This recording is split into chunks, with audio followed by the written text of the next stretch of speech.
Assalamualaikum and hello to all students। आज जो topic हम स्टडी करने जा रहे हैं वो है जू फ्लैजिलेट्स। अगर हम इसके लफ्ज़ी मतलब को देखें तो जू का मतलब होता है एनिमल्स और फ्लैजिलेट्स का मतलब होता है ऐसे एनिमल जिनके जिस्म के ऊपर फ्लैजिला मौजूद हो। जू फ्लैजिलेट्स जो हैं ये एनिमल लाइक प्रोटिस्ट हैं। किंगडम प्रोटोटिस्टा से इनका ताल्लुक़ है और इन्हें आमतौर पर प्रोटोजोन्स बोला जाता है। जू फ्लैजिलेट्स जो हैं इनकी बॉडी के ऊपर लोकोमोशन करने के लिए फ्लैजिला होते हैं जिनकी लैशिंग मूवमेंट की वजह से ये लोकोमोशन करते हैं। ये फूड को इंजेस्ट करते हैं फेगोसाइटोसिस की मदद से, ये इसलिए इनको हम एनिमल लाइक प्रोटिस्ट कहते हैं। आज हम इनके 3 ग्रुप्स जो हैं वो स्टडी करने जा रहे हैं। तो आइए देखते हैं। पहला ग्रुप जो है वो है ट्राइकोनिम्फस। ट्राइकोनिम्फस जो है अगर इसके लफ्ज़ी मतलब को देखें तो ट्राइको का मतलब होता है हेयर और फ्लैजिला निम्फस कहते हैं 10,000 को। तो इनके जिस्म के ऊपर हज़ारों की तादाद में फ्लैजिला मौजूद होते हैं, बारीक बारीक बाल होते हैं, इसलिए इनको ट्राइकोनिम्फस बोला जाता है। ये सिम्बायोट के तौर पर रहते हैं, यानी सिम्बायोसिस बनाते हैं इंसेक्ट्स के साथ, टर्माइट्स के साथ।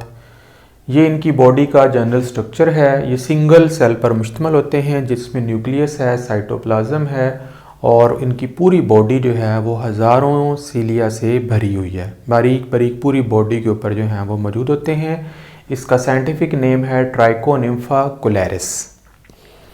ट्राइकोनिम्फा कुलैरिस जो है ये सिम्बायोट के तौर पर एक इंसेक्ट है, उसका नाम है टर्माइट, इसके अंदर रहता है। टर्माइट जैसा कि आप जानते हैं दीमक है, ये लकड़ी को खाता है, इंसेक्ट है।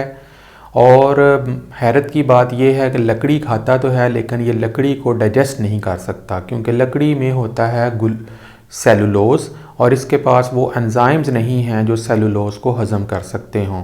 इसलिए इसने अपनी डाइजेस्टिव ट्रैक में, अपनी गट में ट्राइकोनिम्फस जो है उसके साथ सिम्बायोटिक रिलेशनशिप बनाया हुआ है। ये जो ट्राइकोनिम्फा है ये उसके लिए एंजाइम सेक्रीट करता है जिससे लकड़ी की जो वुड है, सेलुलोज है, उसको डाइजेस्टेबल कार्बोहाइड्रेट्स में तब्दील किया जाता है ताकि वो आसानी के साथ टर्माइट उसको डाइजेस्ट कर सके। इस तरीके से जो एसोसिएशन होती है उसे हम सिम्बायोटिक एसोसिएशन बोलते हैं। उसके बदले में ट्राइकोनिम्फस जो है गट में रहकर प्रोटेक्शन हासिल करता है। लेकिन अब यहाँ पर एक और हैरत की बात यह है कि जो ट्राइकोनिम्फा है ये खुद भी लकड़ी को हज़म नहीं कर सकता। तो इसके अंदर भी अल्लाह ताला ने एक और बैक्टीरियम रखा हुआ है जो इसको एंजाइम प्रोड्यूस करके देता है, जो लकड़ी को डाइजेस्ट करने वाला एंजाइम होता है। तो इस तरीके से बैक्टीरिया वो एंजाइम पैदा करता है, वो मिलता है ट्राइकोनिम्फस को और ट्राइकोनिम्फा देता है टर्माइट्स को। तो इस तरीके से ये मिलजुल के रहते हैं। अब हम देखते हैं सेकंड ग्रुप ऑफ जू फ्लैजिलेट्स जिसका नाम है ट्राइपैनोसोमा। ट्राइपैनोसोमा का स्ट्रक्चर देखें तो ये इस तरीके के यूनिसेलुलर जानदार हैं जिसमें न्यूक्लियस है, गोल्जी कॉम्प्लेक्स है, एंडोप्लाज्मिक रेटिकुलम है और बाकी ऑर्गेनेलीज हैं। इसका साइंटिफिक नेम ट्राइपैनोसोमा ब्रूसाई है और ये एक पैरासाइट के तौर पर ज़िंदा रहता है। अगर एक छोटी सी एग्जांपल के ज़रिए मैं आपको समझाना चाहता हूँ कि फ़र्ज़ करेंगे एक पर्सन है वो अफ्रीका चला जाता है। तो अफ्रीका में एक मक्खी पाई जाती है जिसे कहते हैं टी सेटसी फ्लाई या इसे सीसी फ्लाई भी आप पढ़ सकते हैं। ये इंसानों का और कैटल्स का खून चूसती है। तो एक इंसान जब अफ्रीका में जाता है तो उसे वो मक्खी जो है वो काट लेती है और मक्खी जो है वो जब उसको काटती है तो उसका खून पीने के लिए उसके स्किन को ये पियर्स कर देती है, सुराख कर देती है और इसका जो मुंह है, ओरल पार्ट्स हैं, वो ब्लड कैपिलरीज जो कि स्किन के अंदर होती हैं उनके अंदर चली जाती हैं। वहाँ से ब्लड को सक करने के लिए ये उसके अंदर अपना सलाइवा डालती है। सलाइवा के अंदर एंटीकोएगुलेंट्स होते हैं जो खून को जमने से रोकते हैं ताकि ये आसानी के साथ ब्लड को पी सके। जब वो मक्खी खून चूसती है तो उसके जब सलाइवा डालती है तो ये मक्खी जो है ये ट्राइपैनोसोमा के साथ इन्फेक्टेड होती है।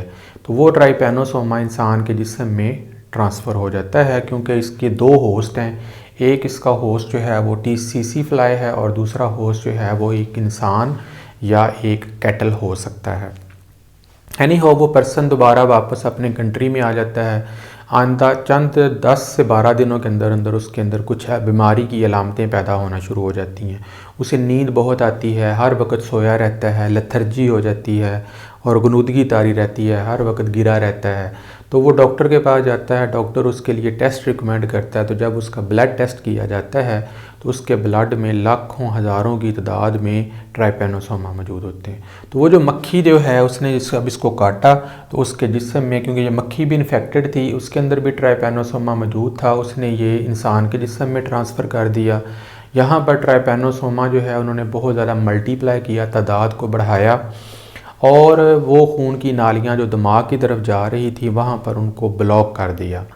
उनकी ब्लॉकेज होने की वजह से ब्रेन को ब्लड की सप्लाई मुतासर हो गई और उसके साथ साथ ऑक्सीजन मिलना बंद हो गई, जिसकी वजह से इंसान को लेथर्जी, थकावट और साथ साथ सुस्ती और काहली और बहुत ज़्यादा नींद आने की, बैठे बैठे वो सो जाएगा। इस बीमारी का नाम फिर अफ्रीकन स्लीपिंग सिकनेस रखा गया है। तो इस बीमारी से अगर प्रॉपर तरीके से इलाज ना किया जाए तो इंसान की या जानवरों की डेथ भी हो सकती है। इसके अलावा ये बीमारी कैटल, मवेशी, गाय, भैंस, बकरी को भी हो सकती है अगर ये मक्खी उनको काट ले। अब ये मक्खी है, इसके अंदर ट्राइपेनोसोमा कहाँ से आया, वी डोंट नो। इसकी बॉडी में ये मौजूद है, पता नहीं कहाँ से आया है। बहरहाल ये लाइफ साइकिल जो है ये इस तरह से इनका चलता है, मक्खी और इंसान या कैटल के साथ। इसके अलावा इनकी बॉडी के ऊपर फ्लैजेलम भी होता है, जिसकी मदद से ये अपने आप को मूव करवा सकते हैं। तो ये दूसरा ग्रुप हो गया। तीसरे ग्रुप में हम पढ़ेंगे कोइनोफ्लैजिलेट्स। ये भी जू फ्लैजिलेट्स हैं। कोइनोफ्लैजिलेट्स जो हैं ये फ्री लिविंग होते हैं, कॉलोनियल होते हैं और सेसाइल होते हैं, यानी ये अपनी लोकोमोशन नहीं कर सकते।